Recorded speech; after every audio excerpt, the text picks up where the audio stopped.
오늘 말씀 제목은 이 말을 준행하라입니다. 이 말을 준행하라 라는 제목으로 하나님 은혜를 나누고자 합니다.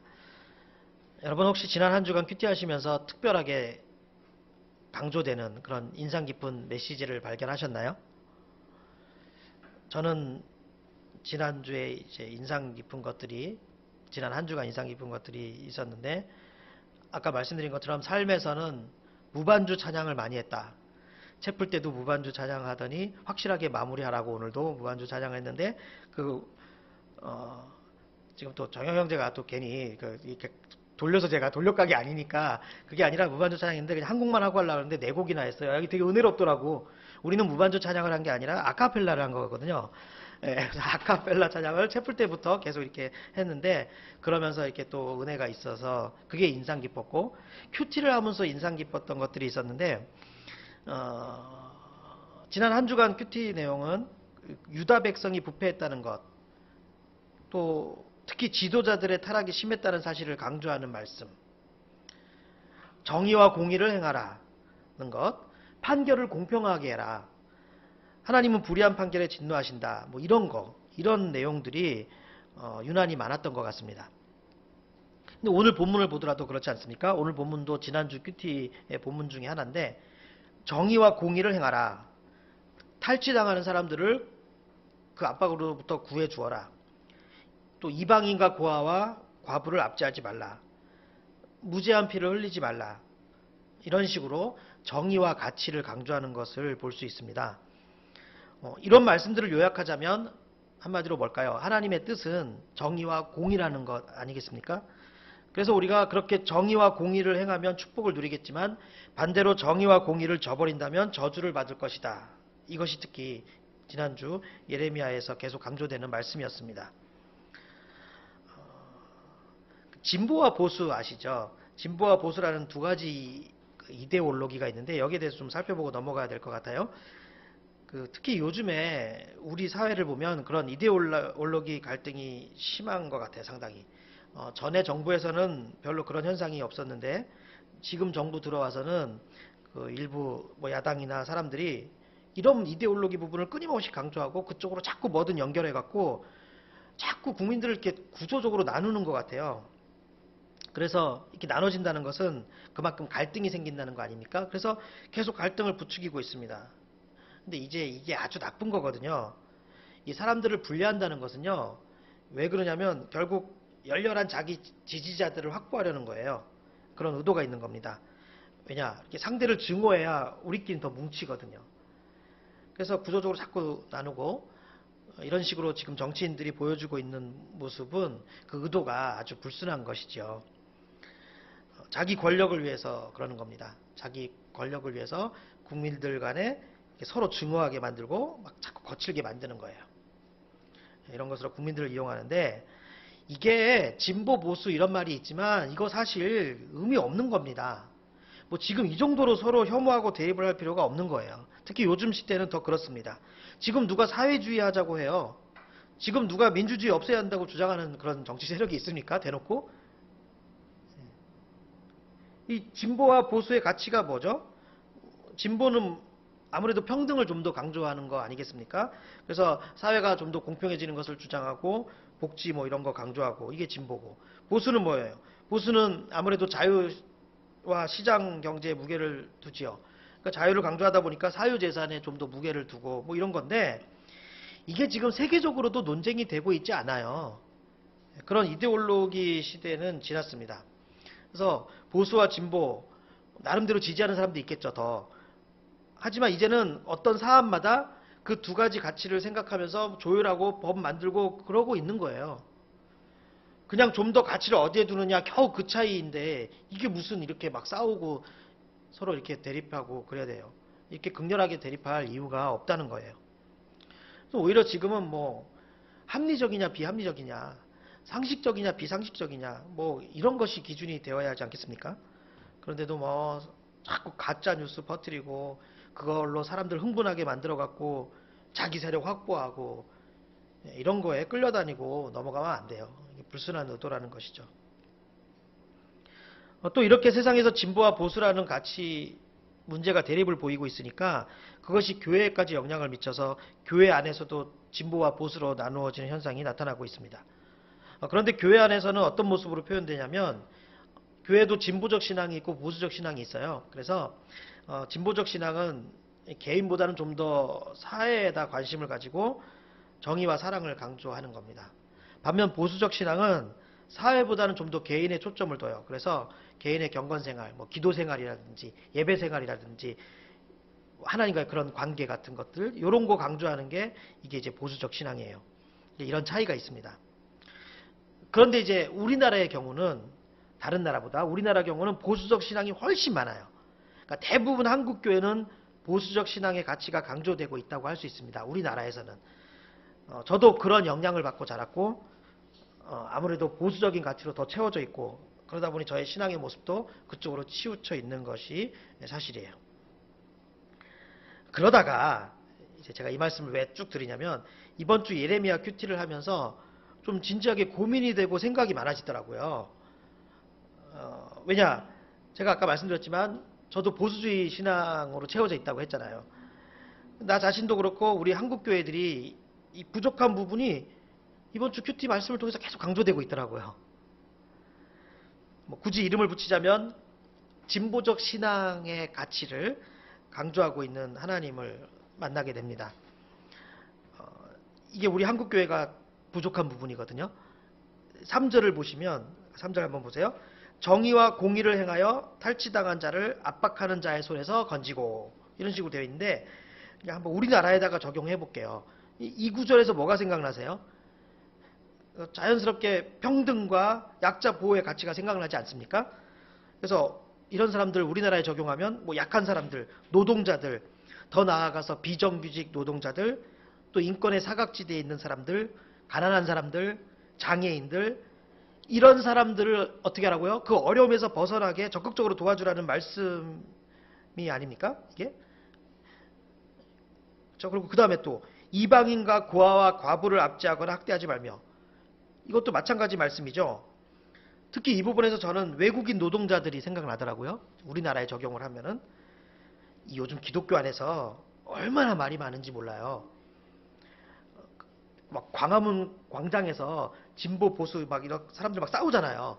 그런 것처럼 목사님들끼리 교회들끼리 교인들끼리 SNS 같은 데서 정말 피 터지게 싸우고 있습니다. 뭐 갖고 싸우냐면 이 목사님들이 이슬람 국가의 외국인들이 우리나라 들어오면 큰일 나는 것으로 말해요. 그래서 지금 난민 문제 이런 거 있잖아요. 이거 대부분 교회 목사님들이 아주 거칠게 반대하고 있거든요. 물론 그 이슬람 국가의 사람들이 이렇게 난민이 되어서 들어오는 부분들이 우려되는 부분이 있는 것은 분명한 사실입니다. 일리가 없다는 게 아니라 하지만 우리나라 교회는 거의 다 보수적 신앙이다 보니까 이 외국인 노동자 문제, 난민 문제에 대해서 대부분 목사님들과 교회들이 매우 엄격하게 생각하고 극렬하게 반대 투쟁을 하고 있는 게 현실이에요. 저도 별반 다르지 않았습니다. 저도. 그런데 오늘 본문 말씀은 그게 잘하고 있는 것인지 고민하게 만들더라고요. 우리가 말씀을 읽다 보면 부딪히잖아요. 근데 이걸 뭐 따르게 자꾸 억지로 바꾸거나 이렇게 일부러 안 보거나 그러면 안 되잖아요, 말씀을. 저는 고민이 되더라고요. 이런 현상들을 알고 있으니까 지금. 뭐 여러분들은 그걸 모르실 수도 있지만 이렇게 얼마나 지금 목사님들과 교회들이 지금 이 문제가 큰 문제가 돼갖고 막 진짜 서로 싸우고 막 이러는지 저는 알고 있으니까 고민이 되더라고요. 그리고 그 3절 그 마지막 부분에 있는 것도 보세요. 무죄한 피를 흘리지 말라. 그러니까 억울하게 사형당하는 사람들 없게 하라는 거잖아요. 이게. 우리나라의 경우 이런 케이스가 주로 어떻게 나타났을까요? 대부분 그러니까 빨갱이로 간첩으로 몰려서 죽은 사람들이 있어요. 진짜 아닌데. 그러니까 독재 반독재 투쟁하다가 정치적으로 다른 의견 갖다가 그냥 간첩이라고 그냥 사형시키고 이런 게 많죠. 그렇게 죽은 사람들 대부분이 어떤 사람들이냐면 아까 말씀드린 그 진보적 가치를 가진 사람들이죠. 그리고 그렇게 그들을 죽인 사람들은 또 보수적 가치를 가진 사람들이었잖아요. 그러니까 우리나라의 경우는 그랬다는 거예요. 그래서 저도 어릴 때부터 이제 보수적 신앙으로 채워져 있다 보니까 오늘 본문 말씀에서 멈춰지더라고요. 아주 많은 생각을 하게 되더라고요. 오늘 본문은 누가 뭐라고 해도 오늘 본문만큼은 예레미야의 지난주 한 주 말씀만큼은 분명하게 진보적 신앙의 가치를 강조하고 있는 말씀이기 때문에 그래요. 그래서 생각 많이 했어요. 특히 이제 어느 부분에서 제가 고민 많이 했냐면 아까도 말씀드렸지만 그 이방인에 대한 말씀 때문에 좀 고민이 많이 되더라고요. 많은 목사님들이 우려하는 부분이기도 하고. 그래서 그런 목사님들한테 이런 성경의 말씀을 제시하면 이렇게 대답하죠. 아, 그건 신앙이 문제가 안 되는 외국인일 때 해당되는 거라는 거죠. 이슬람은 예외라는 거예요. 그래서 생각해 봤어요. 제가 생각해 봤는데 하나님께서 그 이방인을 돌봐주라는 말씀을 하실 때 성경에서 늘 예로 드시는 게 뭐냐면 이스라엘 백성들이 애굽에서 살았을 때를 예를 드세요. 그래서 레위기 19장에 보면 이렇게 기록되어 있습니다. 거류민이, 그러니까 거기 머무르고 있는 사람들이, 거류민이 너희의 땅에 거류하여 함께 있거든 너희는 그를 학대하지 말고 너희와 함께 있는 거류민을 너희 중에서 나은 자같이 여기며 자기같이 사랑하라. 너희도 애굽 땅에서 거류민이 되었었느니라. 나는 너희의 하나님 여호와니라. 이렇게 말씀하시는 것을 볼 수 있습니다. 자, 그렇다면 하나님께서 늘 예를 드시는 그 애굽 생활, 그 애굽 생활을 했던 이스라엘 백성들은 그러면 그 당시에 자기 나름대로의 신앙이 전혀 없었을까요? 그러니까 모두 다 애굽 종교를 가지고 있었을까요? 그렇지 않거든요. 또 외국인들이 자기들의 종교를 갖고 있는 건 너무 당연한 거 아닙니까? 나중에 바뀔 수 있지만 그건 어쩔 수 없는 거잖아요. 그런데 많은 목사님들이 다른 국가는 괜찮은데 이슬람 국가의 난민들은 절대 받아주면 안 된다라고 이렇게 막 주장하시는 것을 보면 이게 성경적 뒷받침이 부족한 것 아닌가, 그런 고민을 했습니다. 그래서 저는 이제 이렇게 말씀을 읽으면서 이런 부분들을 좀 진지하게 고민해 봐야 될 문제라고 생각합니다. 뭐 이 자리에서 결론 내고 제가 뭐 그 문제를 여기서 지금 그 문제에만 말씀드리겠다는 그런 게 아니라 지금 많은 교회들이 주장하고 있는 것처럼 그 다른 종교를 가지고 있다는 이유만으로 거부하고 쫓아내는 게 맞는 것인지, 그게 하나님이 원하시는 뜻인지 말씀에 비추어서 많은 고민을 해봐야 될 문제라는 겁니다. 그래서 저도 지난주는 큐티하면서 고민과 생각을 다른 때보다 더 많이 한 것 같아요. 아무튼 이 문제는 여러분도 말씀을 읽으면서 고민하시고 앞으로 함께 계속 생각해 봤으면 좋겠습니다. 자, 그러면 진보적 신앙이 있고 보수적 신앙이 있는데 어느 쪽이 더 옳은 걸까요? 어떤 쪽이 하나님 뜻에 좀 더 맞을까요? 결론을 말씀드리면 둘 다예요. 둘 다. 어느 한쪽을 자꾸 선택하려고 하지 마세요. 굳이 선택 안 해도 돼요. 둘 다예요. 하나님은 둘 다 중요하다고 말씀하세요. 보수적 신앙의 가치인 개인의 경건생활, 이런 것들도 중요하고 진보적 신앙의 가치인 사회정의의 실현, 이런 것들도 똑같이 중요하다는 거예요.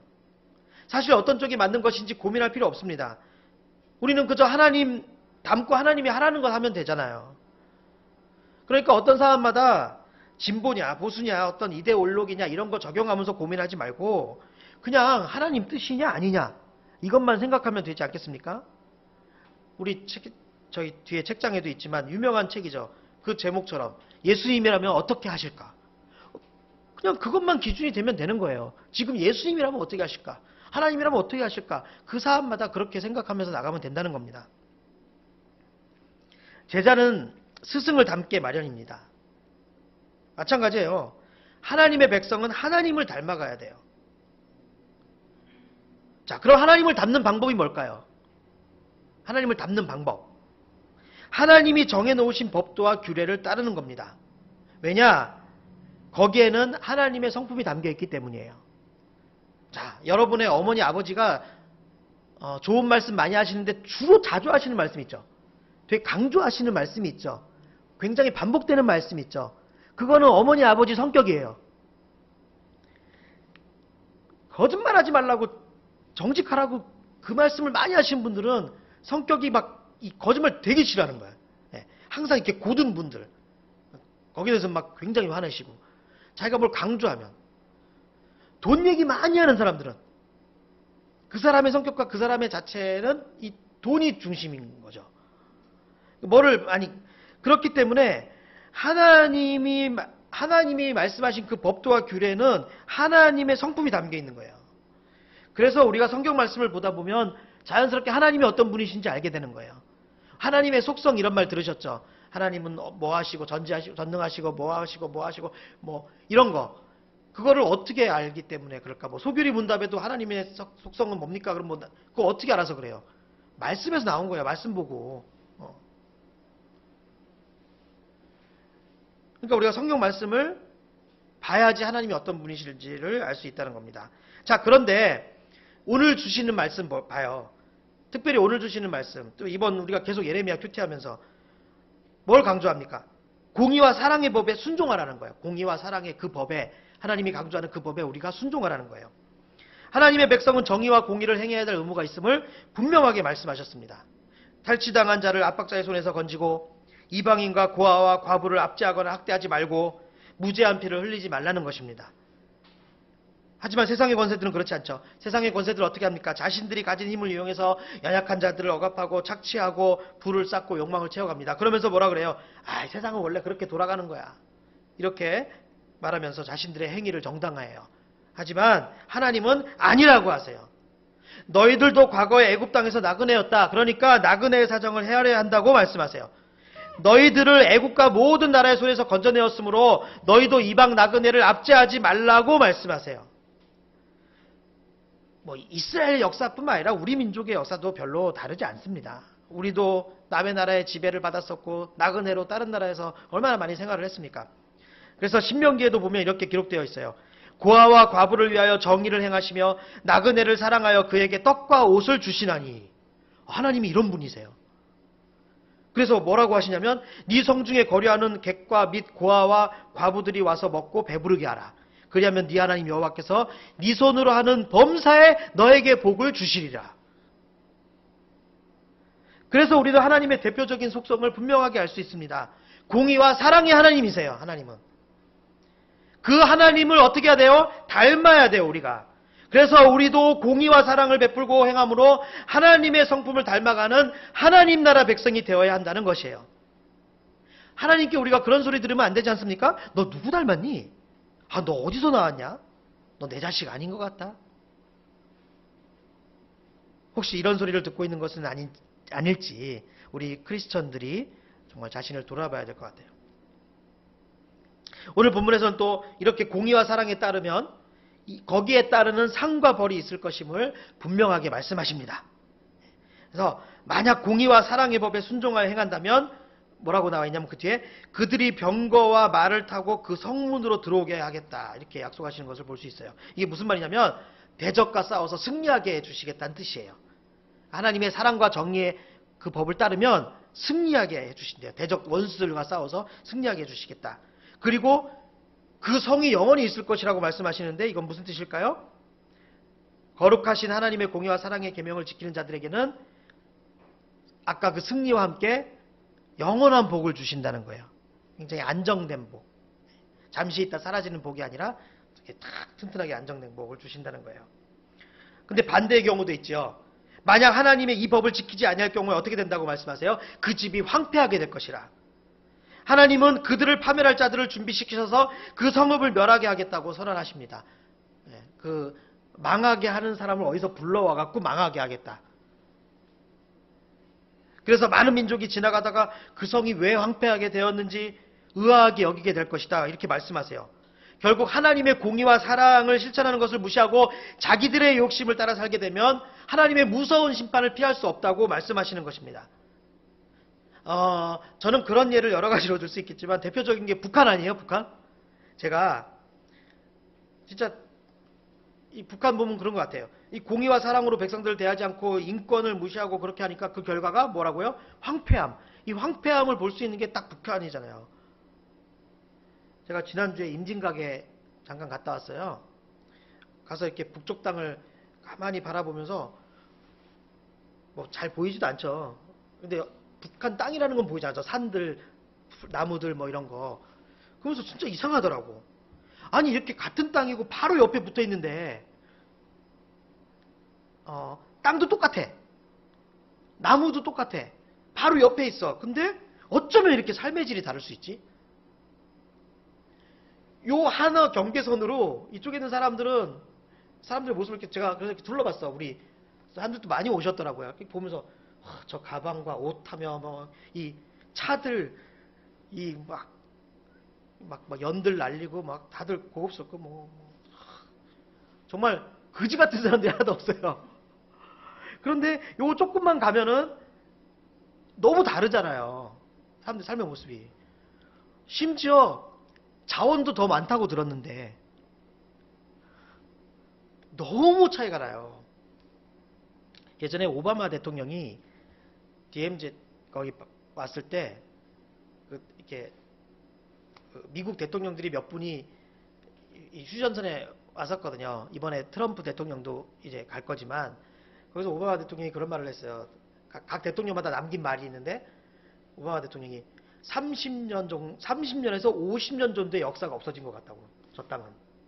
그러니까 발전의 역사가. 한 30년에서 50년은 이 발전이 그냥 멈춰버린 것 같다라는 얘기를 했거든요. 그게 사실이 아닙니까? 여러분 뭐 우리가 직접 가보지 않았지만 지금도 쌀이 부족해갖고 국제식량기구에다가 요청하고 이러는 거 보면 굉장히 황폐하잖아요. 근데 이제 이 말씀이 적용되지 않습니까? 예.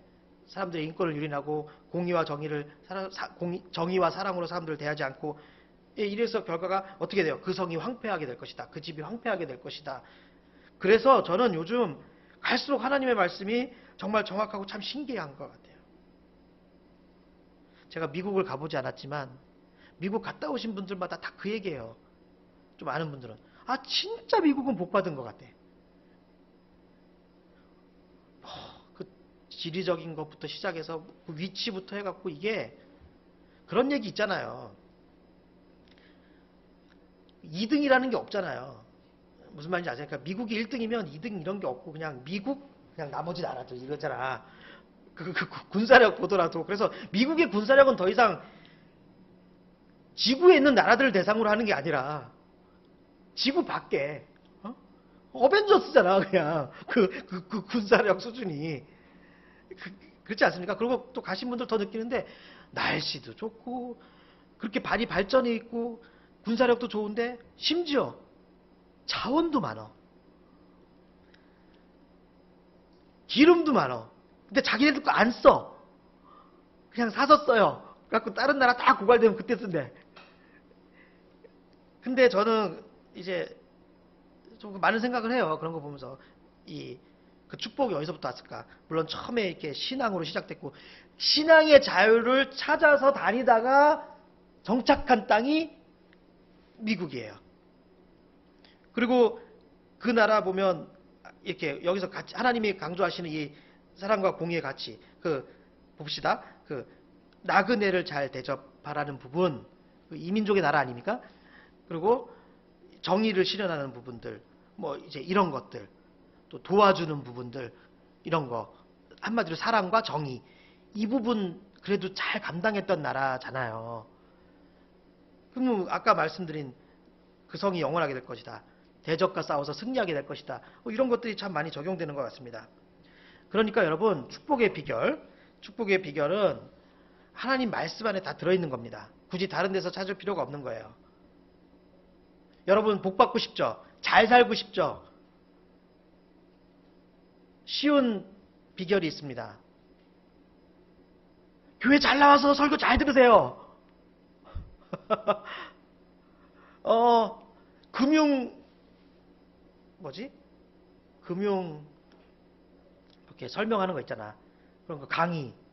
어디 여기 유명한 데 가면서 강사들한테 듣고 뭐 이렇게 어떻게 재정 관리하는가, 재테크 논리 뭐 이런 거 어디 가서 막 이렇게 막 쫓아다니지 않아도 잘 살 수 있어요. 부자로. 복 받고. 하나님 말씀에만 있다니까, 말씀에만. 그럼 하나님 말씀을 어디서 들어 우리가? 교회에서 설교할 때 이게 굉장한 시간이에요. 목사는 항상 마음에 그게 있어. 설교할 때마다. 왜 이렇게 설교를 하고 열변을 토할까? 여러분들 복 받고 다 잘 살라고. 그 하나님이 주실 수 있는 복이 많은데 그거 이왕이면 다 받으라고. 하나님이 만들어 놓으신 은혜가 많은데 그 은혜 되도록 누리라고 다. 그래서 설교를 한마디로 얘기하면 하나님 말씀 뭐 이렇게 여러 가지 얘기할 수 있죠. 하나님 말씀대로 사는 방법을 가르치고 하나님 말씀을 단순하게 이렇게 생각하지 말라고요. 그걸 왜? 그래서 뭐 어쩌자는 거야. 결국 설교자의 목적은 그거 아닙니까? 여러분한테 복 받으라고 복 받는 비결을 말하는 게 설교잖아요. 여러분 이래야 축복을 받습니다. 안 그렇게 하면 저주입니다. 축복과 저주 단순해요. 말씀은 순종하면 축복, 불순종하면 저주. 그러니까 예배 시간에 잘 나오면, 다시 말하면 예배를 잘 주일 성수 잘하고 예배 잘 지키면 축복받아요. 여기서 뭐 좀 제가 좀 약간 오버하는 걸 수도 있는데 그냥 이해하고 들으세요. 그게 미국이에요. 미국은 나라가 세워질 때부터 예배, 주일 성수 가치를 굉장히 뒀단 말이에요. 이런 부분에 대한 거, 뭐 이런 것도 이제 다음번에 하겠는데, 그러니까 결국 하나님의 말씀대로 잘 하면, 그대로 하면 이렇게 축복받고, 그렇지 않으면 저주받는다는 것을 알 수 있다는 거죠. 아무튼 하나님께서 이렇게 공의와 정의의 가치를 중요하게 생각하신다라는 것을 우리가 기억하셔야 됩니다. 자, 이제 조금만 더 하고 마칠게요. 그렇게 많이 안 남았습니다. 지금 내가 이렇게 마음이 이렇게 긴장되냐면 아직까지 스무 형제가 졸고 있지 않아. 처음이거든요. 그래서 야, 이거 조금만 더 버텨라. 오늘 기록 세우겠다. 그런 건데, 제가 그래서 조금은 남았어요. 한 장 정도 남았어. 금방 끝나요. 요즘 분당 우리 교회 좀 시끄러운 거 아세요? 참 그런 거 우리 원혜 형제는 이런 거 참 잘 알아. 모를 것 같은 것도 많이 알고 쓸데없는 것도 많이 알고. 분당 우리 교회 문제가 좀 시끄러워요. 분당 우리 교회 부목사님이 설교 중에 동성애 반대 집회하는 사람들을 무시했다는 거예요. 그래서 일부 보수적인 교인들의 합세해서 신천지까지 아주 신나서 분당 우리 교회와 이찬수 목사님을 공격하고 있는 그런 상황입니다. 제가 그 부목사님 설교를 들어보니까 문제될 게 별로 없었어요. 그 설교의 핵심은 두 가지였습니다. 예수 안 믿는 사람들은 그 퀴어 축제 반대 집회하는 사람들 있잖아요. 교인들. 그 교인들을 보면서 그 과격한 표현 방식에 대해 오히려 반감을 가질 수도 있다는 내용이었고요. 이게 첫 번째 요점이었고요. 두 번째는 우리 크리스천들이 동성애 반대하는 것만큼이나 오늘 본문처럼 공의와 사랑을 실천하는 것, 이런 것도 좀 신경 써야 되지 않겠냐는 그런 내용이었어요. 설교가. 물론 그렇다고 해서 그 부목사님이 절대 동성애 옹호하는 게 아니었어요.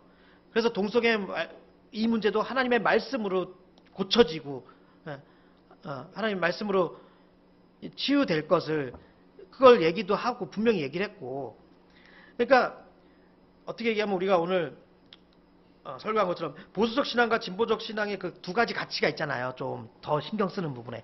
그러니까 이거의 균형을 강조한 설교였거든요.